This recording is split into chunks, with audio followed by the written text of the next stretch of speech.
Ano siya, isa siyang pack na tropa. So, linyada daw, may linyada daw to, Golden Brook, old line. So, ito nilaro to dati, 2012 yung nakalagay sa ring niya. So, susubukan natin ito i-break. So, kukondisyon ko lang muna sa ngayon, tapos observahan natin. Sa ngayon, siya lang muna mag-isa sa kulungan. Kasi hinahanapan ko pa rin siya ng pares. So, may naisip na rin ako na ipapares ko sa kanya. May napili na ako na magandang ipares sa kanya. Gusto ko yung mata niya, orange.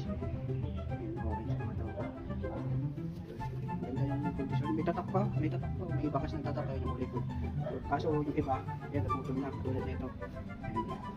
Ginupitan siguro to dati. Mukhang nilipat pa to dati, yan mga sa kamay. Tatak pa siya. So, yan, may gupit lang yung ibang pakpak niya. So, ginawang ting-ting.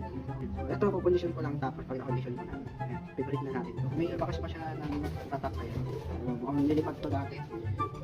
So, kahit siguro ngayon, nilipat din ito. Papalik na natin siya sa kulungan niya. Tapos, papakita ko rin sa inyo yung nakuha ko rin na isa. Hindi ko napakita sa inyo ng malapitan. So, ito nga yung isang sinasabi ko